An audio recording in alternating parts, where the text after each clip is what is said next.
इस प्रकार उन्होंने उसके कारण ठोकर खाई, पर यीशु ने उनसे कहा, भविष्यवक्ता का अपने देश और अपने घर को छोड़ और कहीं निरादर नहीं होता। आमीन, हालेलुया, प्रेज द लॉर्ड। तो इसमें भी हम लोग देख पाते हैं यीशु मसीह बोल रहे कि अपना गांव में, अपना देश में आदर नहीं मिलता, क्योंकि इंसान लोग क्या सोचता है, ये तो हमका जैसे हमारा गांव का आदमी है बोल के ना, इसलिए साधारण से उसको भी लेता है, मनुष्य का जैसा उसको सोता है लेता है। लेकिन यीशु मसीह ऐसा नहीं था। तो मैं क्या दिखा रहा है आपको, यीशु मसीह जब आया, पृथ्वी में आया, वो एक परमेश्वर का पुत्र है, रियल है, मुर्दों में से जी उठा है, शैतान को हराने वाला है। लेकिन उसका जो काम है, उसका जो कॉलिंग है, वो भविष्यवक्ता बन के आया। आमीन। और ऐसा हुआ, कभी हम बताएगा, लेकिन आज तो नहीं बताएगा इसके बारे में।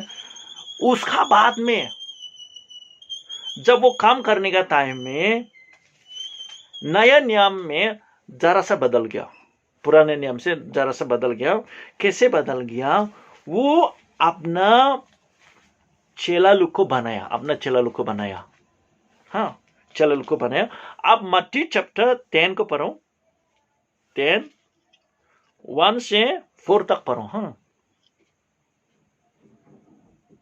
फिर उसने अपने 12 चेलों को पास बुलाकर उन्हें शुद्ध आत्माओं अशुद्ध आत्माओं पर अधिकार दिया कि उन्हें निकालें और सब प्रकार की बीमारियों और सब प्रकार की दुर्बलताओं को दूर करें। इन 12 प्रेरितों के नाम ये हैं: पहला शमौन जो पतरस कहलाता है, और उसका भाई अंद्रियास, जब्दी का पुत्र याकूब और उसका भाई यूहन्ना, फिलिप्पुस और बरतुल्मै, थोमा और महसूल लेने वाला मत्ती, हल्फई का पुत्र याकूब और तद्दै, शमौन कनानी और यहूदा इस्करियोती जिसने उसे पकड़वा भी दिया। आमीन, हालेलुया। तो आप देख पाते हैं यीशु मसीह ने क्या किया, अपना 12 जन चेला लोग को बनाया है, अपना 12 जन चेला लोग को बनाया। तो जब तक यीशु मसीह ये दुनिया में जिंदा है, जब तक बदलों में यीशु मसीह नहीं गया, उस टाइम तक बाइबल में आप देखेगा तो क्या क्या पाएगा, इसमें बाइबल में उसका चेला बोल के लिखने वाला दिखेगा, डिसाइपल्स, चेला बोल के लिखा। लेकिन जब ये 12 जन जो चेला लोग जो है, जो यीशु मसीह बदलों पर चला गया, ऊपर में उसको लेके गया, यीशु मसीह परमेश्वर का पास जब चला गया, उसका बाद में एक्ट चैप्टर 1 से लेकर 2 से लेकर आप पढ़ते जाएगा तो क्या लिखेगा, उसमें चेला नहीं लिखा। उसका बाद में क्या लिखा, पेरेतो बोल के लिखा ना, इंग्लिश में अपोस्टल बोलते हैं, अपोस्टल बन गए वो लोग। कब बना? जब अभिषेक मिला, परमेश्वर का जो अभिषेक आया, जो परमेश्वर का जो क्या बोलते हैं, पवित्र आत्मा का अभिषेक जब पाया, उसका बाद में वो लोग क्या है, चेला नहीं हुआ, बल्कि वो लोग क्या है, अपोस्तल हो गया, चेला नहीं। उसका बाद चेला नहीं हुआ। चेला मतलब हाँ, हम बताएगा अभी। चेला मतलब ऐसा है। हाँ, तो हम ऐसा कर रहे हैं, माथा को हम ऐसा कर रहे हैं, तो हम आपको दिख रहे ऐसा करो बोल के दिखा रहे। अच्छा लीजा ऐसा करो, तो करो, ऐसा करो। हाँ, वो लीजा हमको क्या है, फॉलो कर रहा है, हमको, हम जो कर रहे हैं उसको लीजा कर रहा है। इसको बोलता है चेला, इसको बोलता है डिसाइपल्स। जो हम सिखा रहे हैं वो कर रहा है।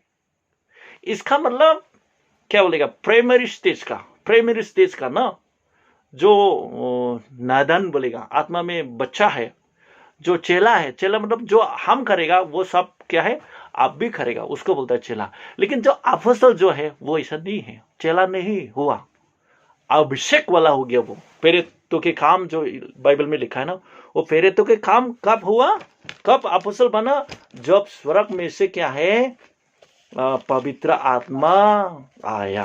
तो एक्स चैप्टर 2 को पढ़ो, कोई भी 1 से लेकर 2 तक। जब पिन्तेकोस्त का दिन आया तो वे सब एक जगह इकट्ठे थे।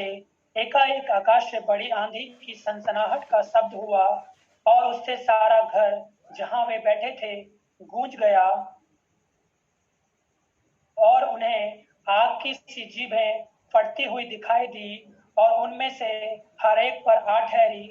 वे सब पवित्र आत्मा से भर गए और जिस प्रकार आत्मा ने उन्हें बोलने की सामर्थ्य दी वे अन्य अन्य भाषा बोलने लगे।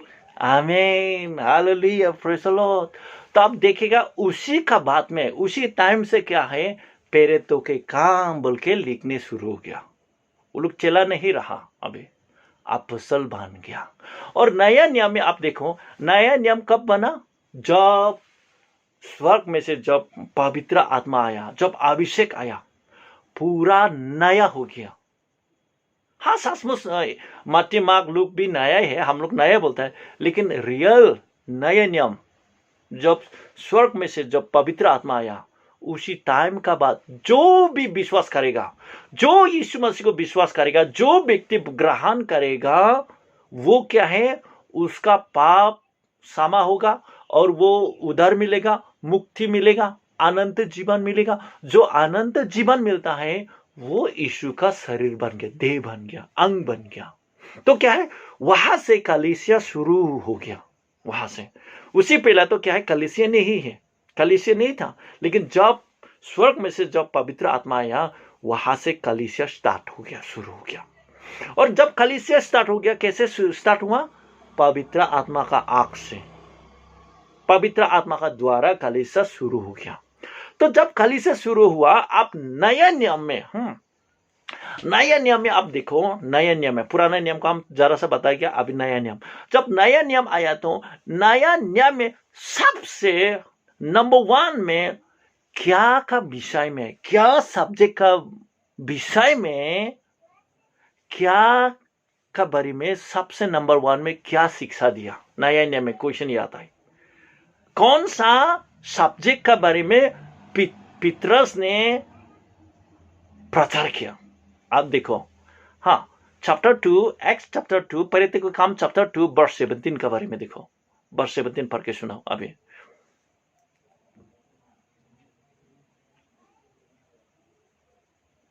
परमेश्वर कहता है कि अंत के दिनों में ऐसा होगा हाँ, कि मैं अपना आत्मा सब मनुष्यों पर उंडेलूंगा और तुम्हारे बेटे और तुम्हारी बेटियां भविष्यवाणी करेंगी और तुम्हारे जवान दर्शन देखेंगे और तुम्हारे पुरनिये स्वप्न देखेंगे। आमीन। इसका मतलब, मेरे कहने का मतलब क्या है, नया नियम में सबसे पहला क्या है, प्रचार करने वाला, जो पितोर का मुंह से निकालने वाला, पितरस का मुंह से निकालने वाला नंबर 1 सब्जेक्ट क्या का बारे में बोल रहा है?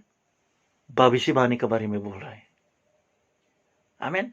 नया नियम में जो पितर का मुंह से पहला निकलने वाला, जो योएल भविष्य वक्ता का जो बात है, उसको फिर रिपीट किया पितर ने, फिर दोहराया उसको।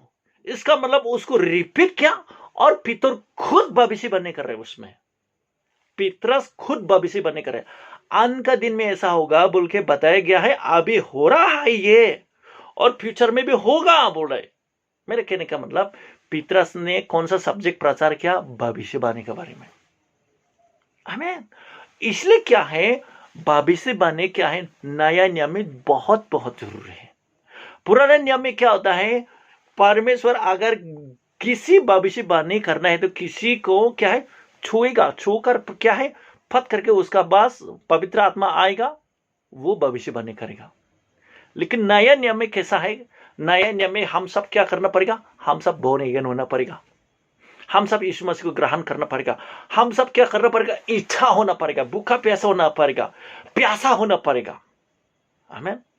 अगर आप प्यासा नहीं होगा तो आपको जबरदस्ती नहीं करेगा नया नियम में। तो पुराने नियम और नया नियम तो जरा सा अलग होता है, बहुत अंतर है। इसलिए नया नियम में क्या है, आपको अगर भूखा है, प्यासा है, तो जरूर आपको इस्तेमाल करेगा, हमको इस्तेमाल करेगा। आमीन, हालेलुया, प्रेज़ द लॉर्ड। तो क्या हम बता रहे कि नया नियम में पितर का मुंह से निकालने वाला नंबर 1 क्या है? भविष्यवाणी के बारे में प्रचार किया है पितर ने। आमीन। और क्या है, हाँ जरूर, वो लोग क्या है, अपोस्तल है पितर लोग। लेकिन क्या मिनिस्ट्री होता है? अपोस्तलिक मिनिस्ट्री का अंदर में क्या होता है पता है? अपोस्टोलिक मिनिस्ट्री का अंदर में अपोस्टोलिक काम करता है, अपोस्टोलिक काम कर रहा है, लेकिन प्रोफेटिक मिनिस्ट्री उसका अंदर में काम कर रहा है। आमीन, हालेलुया, प्रेज द लॉर्ड। अब देखो, जो प्रोफेट लोग होता है ना, वो खत्म नहीं हुआ, पुराना नियम से आके नया नियम तक आता है, खत्म नहीं होता।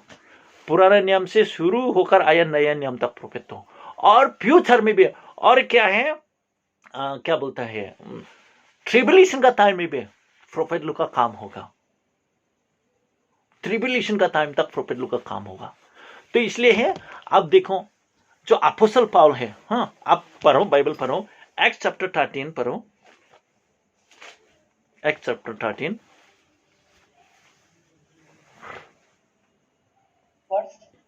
वर्स 1 से पढ़ो ब्रदर। अंताकिया की कलीसिया में कई भविष्यवक्ता हाँ। और उपदेशक थे। रुको, जरा सा रुको, क्या बोल रहा है, कहीं भविष्यवक्ता, इसका मतलब उसी टाइम में बहुत सारा भविष्यवक्ता है, एक नहीं दो नहीं है, कहीं भविष्यवक्ता मतलब बहुत सारा है। अंत्योक में उसमें एवेंजलिस्ट लोग हैं, अपोस्टल लोग हैं, नहीं बताया गया। हाँ, आप देखो, कहीं भविष्यवक्ता बोलकर लिखा है अंत्योक में। हाँ, शुरू करो ब्रदर, पढ़ो। और अंताकिया की कलीसिया में कई भविष्यवक्ता और उपदेशक थे, जैसे बरनबास और समौन जो नीगर कहलाता है, और लुक्यूस कुरेनी, और चौथाई देश के राजा हेरोदोस का दूध भाई मनाहेम, और साउल। जब वे उपवास सहित प्रभु की उपासना कर रहे थे, तो पवित्र आत्मा ने कहा, मेरे लिए बरनबास और साउल को उस काम के लिए अलग करो जिसके लिए मैंने उन्हें बुलाया है। आमीन। तब उन्होंने उपवास और प्रार्थना करके और उन पर हाथ रखकर उन्हें विदा किया। आमीन। तो हम देख पाते हैं, पौल जो है, पहला साउल था, बाद में जब यीशु मसीह उसको मिला तो वो पौल बन गया। उसको कौन अभिषेक किया? प्रोफेट लूक ने। प्रोफेट लूक ने उसको अभिषेक किया, पौल को। प्रोफेट को परमेश्वर अलग होता है, अलग मिनिस्ट्री होता है प्रोफेट का मिनिस्ट्री ना। प्रोफेट का मिनिस्ट्री है, आप देखो राजा लोग को ऑर्डिन करता है वो। इसमें प्रोफेट जो है ना, अपोस्तल को ऑर्डिन करता है इसी टाइम में आप देखिएगा। अपोस्तल का पौल को ऑर्डिन किया काम करने के लिए, बरनबास को ऑर्डिन किया। तो जो कलीसिया में जो होता है ना, इसलिए कलीसिया जो है, आप पढ़ो अभी 1 कोरिन्थियन चैप्टर 12 वर्स 28।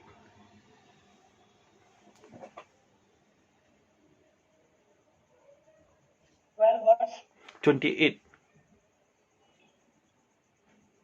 और परमेश्वर ने कलीसिया में अलग अलग व्यक्ति नियुक्त किए हैं, प्रथम प्रेरित, दूसरे भविष्यवक्ता, तीसरे शिक्षक, फिर सामर्थ के काम करने वाले, फिर चंगा करने वाले, और उपकार करने वाले, और प्रबंध करने वाले, और नाना प्रकार की भाषा बोलने वाले। आमीन।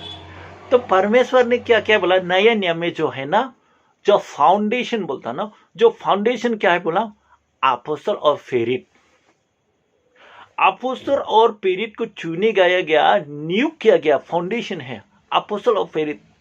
लेकिन हमारा जो पुराना जो कलीसिया है, हाँ, हम पुराना का बारे में बोल रहे हैं, हाँ, पुराना का विषय में, जो पुराना का विषय में कौन फाउंडेशन होता है हमारे कलीसिया में, क्या बोल रहे हैं, प्रेसिडेंट होता है, सेक्रेटरी होता है, अकाउंटेंट होता है, ट्रेजरर होता है, वो लोग पास्टर का कंट्रोल कर रहा है।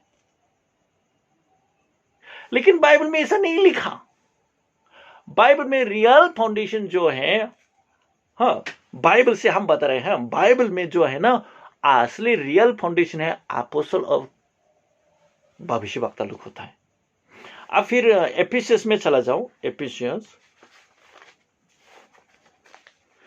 Chapter 2 verse 20। Ephesians chapter 2 verse 20।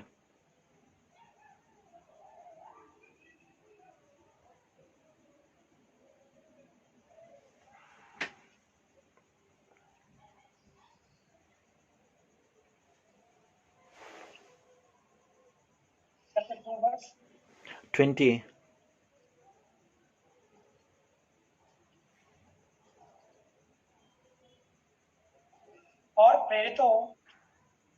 और भविष्यवक्ताओं की नींव पर, जिसके कोने का पत्थर मसीह यीशु स्वयं ही है, बनाए गए हो, और जिसमें सारी रचना एक साथ मिलकर प्रभु में एक पवित्र मंदिर बन जाती है, आमेन, जिसमें हालेलुया। तुम भी आत्मा के द्वारा परमेश्वर का बस। निवास स्थान होने के लिए एक साथ बनाए जाते हो। आमेन, आमेन, आमेन।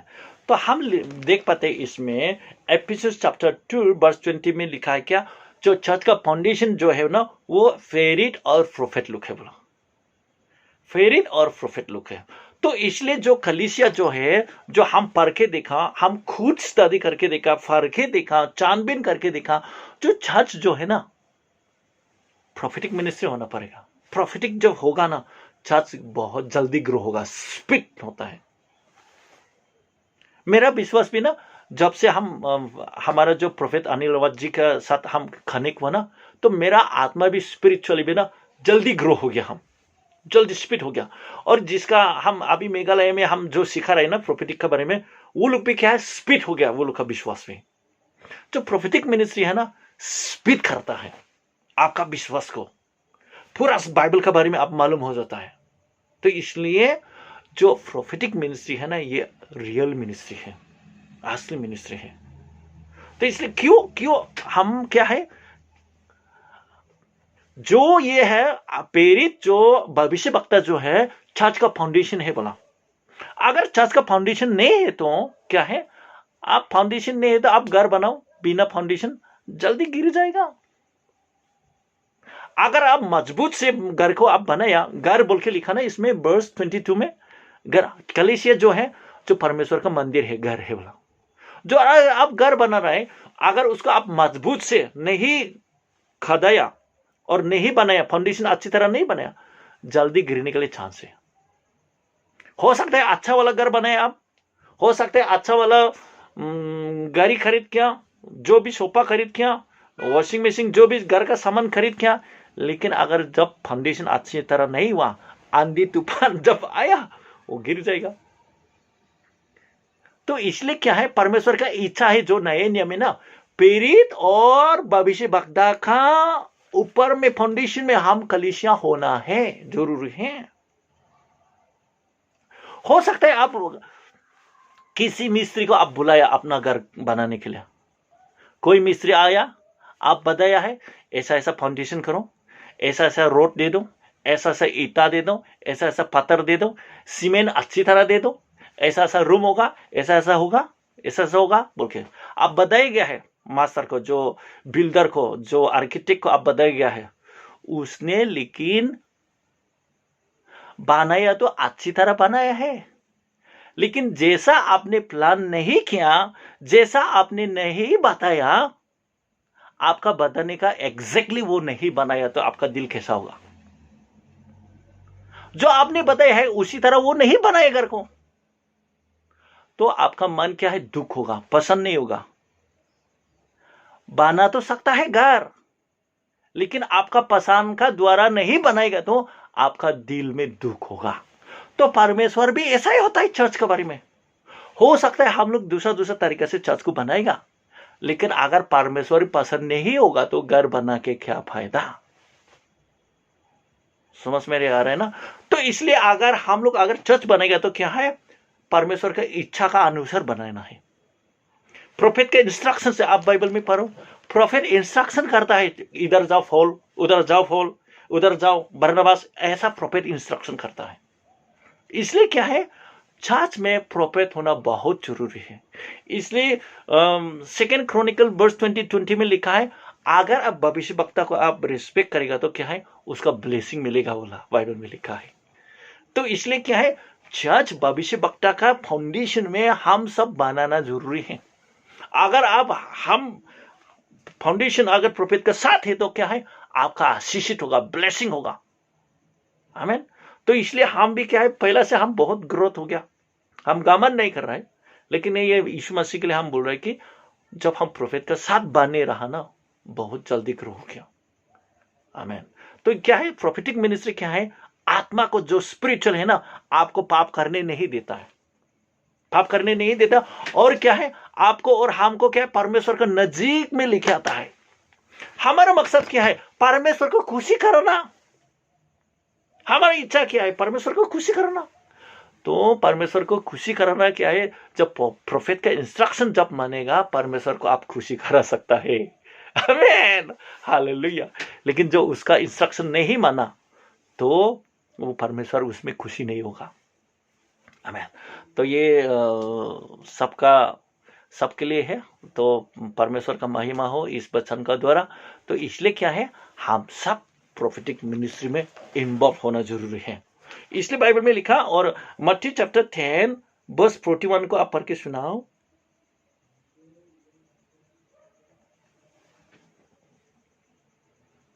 जी प्रॉफिट जी। मत्ती चैप्टर 10 वर्स 41।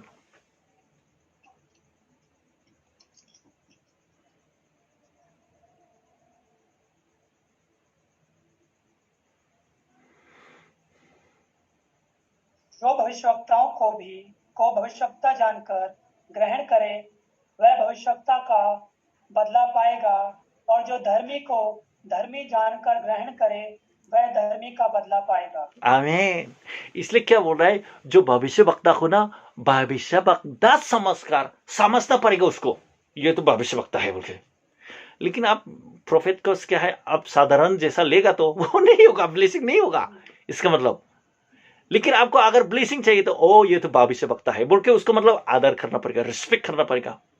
तो क्या है, आपको क्या है, भविष्य वक्ता का रिवॉर्ड मिलेगा। इसका मतलब रिवॉर्ड मतलब ब्लेसिंग आएगा। इसका मतलब अगर आप भविष्य वक्ता को भविष्य वक्ता जानकर उसको ग्रहण करेगा, तो उसको रिस्पेक्ट करेगा, तो उसको आदर करेगा, तो रिवॉर्ड मिलेगा। बोला रिवॉर्ड मतलब ब्लेसिंग, आशीषित। रिवॉर्ड मतलब आशीषित मिलेगा उसमें। तो इसलिए जब भविष्य वक्ता को भविष्य वक्ता जो जानकर उसको रिस्पेक्ट करता है, आदर करता है, जल्दी वो स्पिरिचुअल में, आत्मा में ग्रो होता है। आई मीन सब तरफ से क्या है, स्पिरिचुअली ग्रो होता है। तो इसलिए क्या है, हम तो बोलेगा हमारा तो जो हम उसको बोल सकता है, जो मेरा स्पिरिचुअल को अपग्रेड करने वाला, तो हम धन्यवाद देते हैं परमेश्वर के लिए। ये एक भविष्य वक्ता है हमारे इंडिया के लिए है, हमारा प्रोफेट अनिल रावत है। जब से हम उसका साथ कनेक्शन हुआ, अब ये सब हम बता नहीं सका। हम खुद ब खुद जो हम बताए ना, आज कोई शिक्षा नहीं दिया हमको, किसी शिक्षा से हम नहीं लिया, खुद ब खुद हम रिवोल्यूशन मिल गया ये सब के बारे में। पहला मालूम नहीं हम ये सब के बारे में। जब हम ये बताए, जब उसका साथ कनेक्शन लिया, हम खुद ब खुद रिवोल्यूशन मिल गया। मेरे कहने का मतलब, जब हम प्रोफेट का साथ कनेक्शन हुआ ना, प्रोफेट का साथ अगर बने रहेगा, तो आप खुद ब खुद ब्लेस होगा, आशीष होगा, रिवोल्यूशन मिलेगा। परमेश्वर का क्या है, आवाज सुनेगा, वॉइस सुनेगा उसका आवाज। जब परमेश्वर का आवाज सुनेगा तो क्या है, बदल जाता है आपका स्टोरी। हम क्या बोलेगा, जब प्रोफेट का साथ कनेक्शन रहता है ना, क्या क्या बन जाता है पता है, स्टोरी चेंज हो जाता है आपका स्टोरी। आमीन। स्टोरी, हिस्ट्री, आपका लाइफस्टाइल चेंज हो जाता है। आमीन। तो ये सब के लिए यीशु का नाम में आशीषित हो। तो धन्यवाद आप सबको।